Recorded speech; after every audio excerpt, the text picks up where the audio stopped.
make up the majority of the elderly poor. Women hold fewer of the highest-paying jobs, are less likely to invest their money, and are held back financially by providing literally thousands of hours of free labour during their lives. Even among the super-rich, wealth isn't distributed equally. In 2020, the media celebrated a record number of women making it onto the Sunday Times Rich List of Britain's 1,000 wealthiest people. There were just 150 women. Only a single black woman made the list, Valerie Moran, a technology entrepreneur. Female economic inequality goes back hundreds of years, and despite decades of legislation, women today are facing the same issues that their grandmothers did. The seeds are sown when girls are of school age, when their choices about what to study are often shaped by gender norms rather than by thoughts about their future financial security.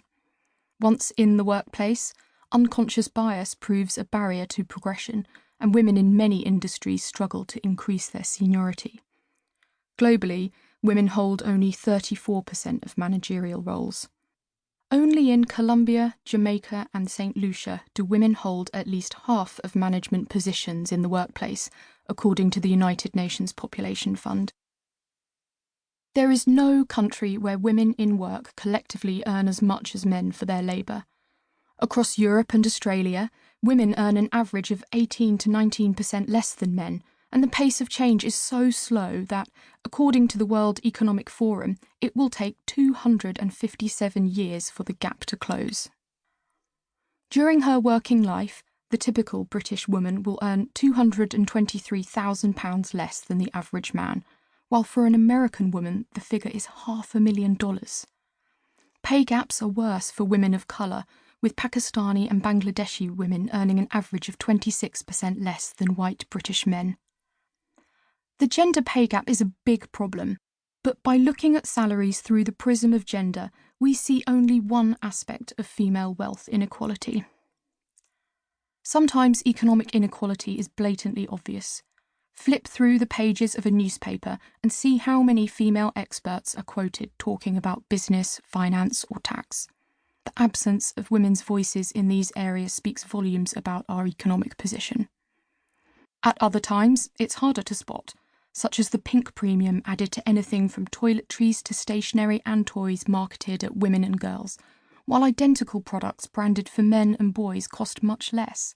A man's dollar has greater buying power.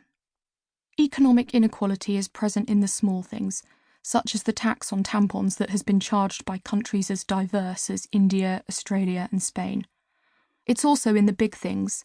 Female entrepreneurs face sexist scrutiny in the boardroom, and only 1 penny in every pound of venture capital funding goes to startups run by women. This inequality is exacerbated by male-dominated governments who make decisions about tax and welfare policy without considering the gendered effects of their actions. One of the clearest examples is when governments decide to cut budgets for healthcare and state support, cuts that largely affect women because they're more involved in caring roles and are more reliant on state support. In the UK, the slashing of budgets for social services and social security since 2010 has cost women £79 billion compared to £13 billion for men. In the past few years, a new breed of work and money guru feminists has emerged. These are typically high-earning women with corporate careers who are laser-focused on conquering their corner of the business world, and they advise other women on how to thrive in it too. The advice is generally centred around asking for a pay rise, advocating for oneself in the office, and, to use a phrase that's now become a cliché, to lean into their careers. This line of thinking suggests that women can achieve equality with men in the workplace and financially if only they go about it in the right way. So what happens if a woman asks for a pay rise and doesn't get it? With this philosophy, the explanation would be that she didn't approach it in the correct way.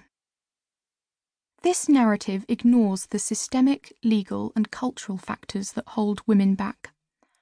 By all means, be your own best friend, but economic inequality runs much deeper than how much women get paid, and no amount of self-advocacy at work will change a system that is structured to keep women poorer.